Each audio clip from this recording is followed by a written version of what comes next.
Hello and welcome to your Accounting 106 payroll class. I'm the course developer. My name is Kevin Vineski. I'm a CPA and I'm out of the Muncie campus. I developed the course for all of Ivy Online for this payroll. However, I most likely will not be your actual instructor for your section of payroll class. We run multiple sections of payroll online each semester and even through the part of the terms where the first and second 8 week of the semester. So I'm not going to be able to teach all of those. We will have some very qualified adjuncts and full-time faculty teaching those sections. I will be teaching some. So some of you, if you do see my name, then yes, you actually do have me for this class. I wanted to get started. We're going to take just the next about 15 minutes or so and go through just an overview to make sure you have a good understanding of how the class is going to be run. But to do that, the first thing that I wanted to do is have you, if you haven't already, I want you to pull up the welcome document. And the easiest way to go in and find that is just go into the modules over here once you're in our class. And then when you scroll down to module 1, if you go into the learning activities, you're going to see this class overview, this welcome document. Let's go ahead and let's click on that. And at this point, I'm going to move my screen over to the welcome document. If you are pulling, go ahead and pause the video if you don't have it pulled up. And when you do, start it up. All right, so hopefully you have your welcome document in front of you. Mine is going to be a generic version. The instructor for your section should have this filled in at this point by the time you're able to see this video. Then with the due dates in there. Again, mine's going to be generic. It's not going to have due dates because the instructor will put those in as he or she feels is right for that class. So with this one, there's going to be a short 5-question little summary to make sure that you really understood the welcome document and some of the basics of the class, when due dates are, things like that. So that's what this is. It's just a small little 5-question assignment. It shouldn't be hard, multiple choice, and it should be hopefully the easiest 10 points in the class. You should always, in any class, make sure you have just a good understanding of what's in the syllabus. So take the time to go through that. I'm not going to go through that in here. Hopefully this welcome document kind of summarizes a lot that's in the syllabus into some specific need to know points and kind of how it's going to be addressed in this class. First thing to note is, for a book, there is no required textbook for this class. I've tried to compile the class in a way that to hopefully save you money as the most economical way, and that's free. So I've provided you my lecture notes that I would have normally had and taught from, but instead I've now provided to you. So I've taken a lot of time to go through those and make sure that they're not in actual instructor note format anymore, because that's just kind of sloppy hand and some abbreviations. I've tried to go through and make it as readable as I can, as I think it needs to be. And you are welcome and you should use those to help you proceed through this course. I would also get in the habit, even though they're not required every single week, I would go through and cut out time like you're actually in class and use the videos. I'm going to have videos just like this one for every module to help explain any of the material and all of the material, and take the time to go through a lot of the problems so that hopefully you have a real good understanding of how to do the material, and you're not only just teaching yourself. So use this as an actual classroom for those that like that. We'll get into with required lectures. I'll show you that in a minute where those are. The only really required lecture is the one on the journal entries and making a payroll template, because that is something we're going to use every single week in this class. And I want you to have that down week 1 and not be floundering, because if you are lost during that week 1, you're going to end up probably dropping the class because you're going to feel overwhelmed. But if you simply take the time and go through the lectures, and that's why I required it for week 1, you should feel a much better understanding and you'll be able to succeed throughout the class. All right, due dates and submission. This is where hopefully on yours, these will have been changed and your instructor will have some due dates in there. Typically how I do it, and it doesn't mean that your instructor will have it exactly like this, but I typically have most of my due dates on one day, and with a couple of a couple of exceptions. One exception would be the discussion board. Your original post to the discussion board usually is 2 or 3 days in advance. So that gives people time to read the original discussion and then make replies to it. Because with the discussions, you're required to have an original post and 2 different replies. So having the staggered due date for that is the only way to really allow that to happen. Because if everybody went in and posted their original post an hour before the due date, that doesn't give anybody any time to do replies. So typically you should find that these are going to have 2 different due dates. But refer to your syllabus and make that note. All right, late work. Your instructor could have it a little bit different, but I'm a big stickler on late work. I do not allow most late work unless there's an extenuating circumstance. It's kind of like, you just got to think of it as like a job in accounting, dealing with the IRS, dealing with the upper land, the CEO of the business. They aren't going to really tolerate late work. So basically, this is just another training tool as you are in school to be trained that late work is not acceptable in accounting type work. So your due date, whenever there's a due date, say it's Monday, your due date should always be 2 days in advance. Just have that in your head that my due date is actually Saturday. Therefore, if something is not going well the week and I get to Saturday and something else comes up and I just can't do it, then I got an automatic 2-day extension. And then you have until Monday.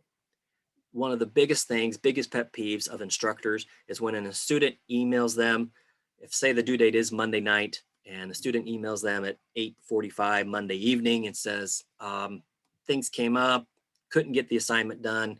If you just give me 1 more day, I'll get it done. Well, you already had 6 days. Why is that 1 more day going to make a difference? Why couldn't you told yourself that on Saturday, and if you had just 1 more day till Sunday, then you could have gotten it done. That's what things the instructor doesn't like. Or if you're in employment, if you would call into your employment an hour or 2 before your shift starts and say, yeah, I'm just not going to make it, I'm not feeling up to it, that's not going to look well on you. You're going to have maybe 1 time of excuse and allowed, maybe not. A lot of times in the first 90 days, you're not allowed any at all. And it's even worse if you call into your place of employment after your shift and say, hey, I wasn't there. Yeah, then the person probably knows that by now.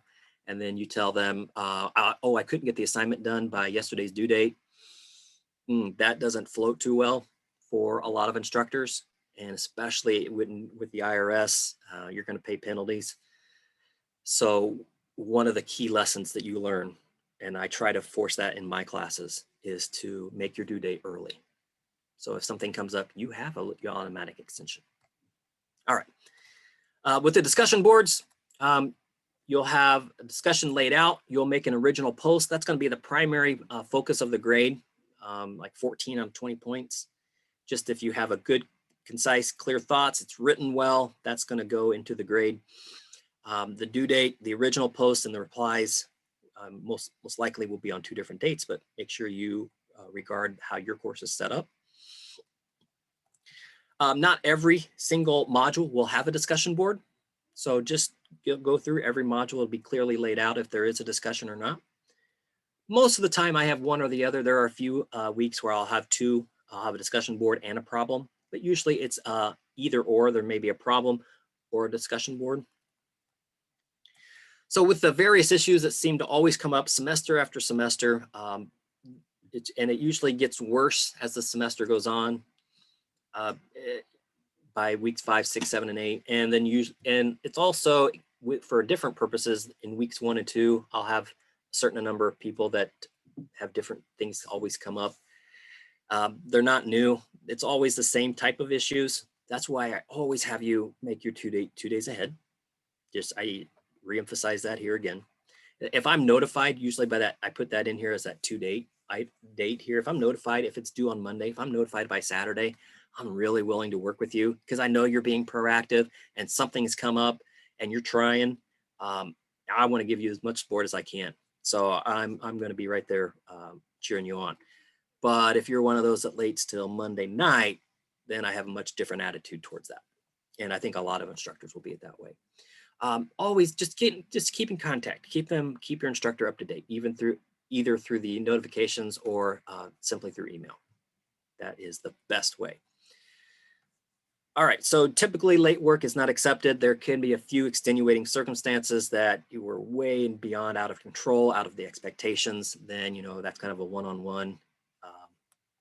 If that's going to happen. Most of the time, no, just because I want to be fair to the rest of the class. And I don't want to give somebody an extension and then not somebody else for a somewhat similar. So I try to keep it pretty steady. All right, with the lectures, you're going to have multiple sections where I'm going to be in as the course developer, providing an overview of the lesson. It'll hopefully be a quicker lesson than normal, a typical 3-hour classroom would be, because we're not going to have times in there 20 minutes at a time where there's going to be dead time, where students are working out problems. I'm going to ask that at those points that you pause the video, because I'm only going to wait about 4 seconds and then I'm going to go on right into the answer. But I have found, and so many students have told me this as well, that if they don't pause the video and actually work out the assignment when they're supposed to, and then see how they did when I go through the answers, that they don't really get it. What I mean by that is if you just stroll right through the video, not pause it, and then you just write down the answers as I give them, you're not going to really know if you understood the material. So then when you get to the homework and you're writing down the answers, you won't know if you've got it or not. You'll think you may have, but it's during those lecture times that if you paused it and wrote down what you think are the answers, and then I went through them and you missed number 6, but you see, okay, I see what I did. Oh, that's the right way to do it. Now I've got it. So now I won't miss it on the homework. So do take advantage of that. Pause the videos, take the extra time and actually learn the material. I think you'll find that you'll be much happier with your grade and your overall knowledge of payroll. High scores, one way to hopefully encourage people to continue to get high scores in this class is how I have the assignments set up. The typical weekly assignments, I allow you to submit them 2 times. Now that doesn't mean that you'll want to go through and just whip through the first time and see what sticks and what you got right and then work the second time a little harder. You don't want to do that because I do take the average grade. The average grade for those assignments. The reason I do that is because I don't want you to take that first time just willy-nilly and throw stuff out there without really even trying. I want you to give it your best effort that first time. Then if you've missed something, I want at that point that you can either resubmit with new answers. And in a sense, basically you're trying to get half credit back. That's what the second submission is, because it's taking the average of the 2 grades. So if the assignment was worth 50 points and you got 40 the first attempt, and then you got them all right the second attempt, so you got 40 and then a 50, your average would have been a 45. So you're looking to get back half credit for those ones that you missed. So to hopefully get you to get all those points that you missed, what I do, at least in my section, now your class could be different, but what I do is I allow you to email me the answers, as long as you get it to me by the due date, that I have posted, or that your instructor would have posted here. If you email me the answers that you missed, so you don't want to email me everything. If you miss number 1 and you put B originally, but you're like, well, it's not B, so I think it's now A. And then 7, you gave me the updated answer. And then for 13, it was a fill in the blank. You said, okay, I think it's 4,000. And then if you email me that, I will then go through as a second review before you submit it your final second time, and highlight which ones you actually missed again, so that for some reason you're still not getting it. And then if you show me the work that you did, maybe how you got $4,000, I'll even go through and highlight the part that is off. And so you'll have an idea of where you're still not getting it. And then when you finally do your second submission, which is kind of like your third, hopefully by that point you'll have it all right and you'll be able to get the full points. For the final project in payroll is kind of a cumulative. You're trying to get to the point where you can do payroll from day 1 all the way up to filing the tax forms at the end of the year. That's what the payroll project is going to be like. You're going to be given some information as of September 30th. Where this is what the employees are, where they're at. This is how much money they make. This is how much these are the items that are taken out of their paycheck. And then I'm going to give you some opening balances that says this is how much is already withheld for different taxes that the employer is withheld from. And then using all that information, you're going to go through and make the October, November, and December payroll and do everything that's needed to be done with those. And then at the very end, after doing December's payroll, you're going to go through and do the forms that we have done in this class that we will have done. I present to you this project because it's not designed to be something that you're going to do in just in an hour or two. It's not going to be done in one setting. It's going to be too much. It's going to be too much for that. I actually provide it to you in module 3, in week 3 out of a 8-week class, because I feel at that point, you could easily get done 75% of the project. If you just sat down and started doing it every day at the end of module 3 and did just a little bit, you would be able to do 75% at that point. And then weeks 4, 5, and 6, you would be able to finish out the remaining 25% as you continually worked to do the other forms that we are still getting to. So I would take advantage of that. And one of the reasons is and if your instructor will allow this, this is how I have it set up to where you can submit it for review up to 2 times. And I'll have a review date, the final date that you can submit it to me for review. And to do this, you have to submit it via email. Don't submit it in IB Learn because I probably won't see it. I won't be notified that, oh, there's something in there for review. Submit it to me in email, and then I will have time to get it back to you for the final due date. Make sure you have those down and when those are. The exam in this class for this fall 2020 and for spring 2021, the exam will not be proctored. So you will be able to go in and do that on your own time. It will be timed. It will be done in one session. You will only have one attempt, like a normal final exam. It just will not be at a proctored location. So this part here where it says that it's at a proctored location, it is not for the fall 2020 and spring 2021 semesters. Beyond that, we as a committee will kind of decide on where the coronavirus is at, the likelihood that campuses will be able to handle proctoring, and then we will make a further decision for the semesters following. With all that, if you have any questions, hopefully your instructor has their email here. Get in contact with them. That's who you're going to continually check in with. And then if they have a Zoom site where you can meet more face-to-face, like I'm doing right now, they'll have that here or other contact methods for you to contact them. With that, I want to take the last 4 or 5 minutes and just go through the class setup on how it is in our in Ivy Learn. So I'm switching my screens. When you first log into the class, you'll see a very typical from what you see in most online classes, the announcements up there at the top and then the different modules. You can go right into the modules here, or you can go in through them here. A lot of times we'll just go through them here for whatever reason. Shows me all the modules. If you're interested to see kind of what that module is like, always look at the overview. That's up to you. You don't have to. It's just kind of gives you just a brief scenario of what is going to be covered. And then in the course objectives, what we're going to be covering from those objectives within the course.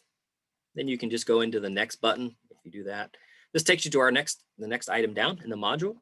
This is where you're going to spend most of your time and you're going to hopefully in here every module going into the learning activities. This is where I provide to you my notes. So the notes that I'm going to go through in each of the lectures are going to be in the top section. The welcome document that we just went through here is here as well. The link to the actual video that you're seeing right now will be right here. So that's why I have to update and link it. So I will be doing that right at the conclusion of this. And then those required lectures here, these are the ones that you will definitely need to go through. And I have a short assignment based on these to make sure you've actually watched it. Just fill in some of the answers. And if you can go into this, you don't have to, you can have this open, the assignment open at the same time that you're watching them. So you can say, okay, I know he's going to talk something about Social Security. So when he does, I'll be able to answer that question right then. There's no reason you shouldn't get full points on that assignment. The rest of the lectures down here, I will add, and in the other modules, those will be the optional lectures. Hopefully you'll you'll get enough out of these lectures that you'll want to use those to kind of fill in that gap for those that don't necessarily prefer online, but it's the only really option right now.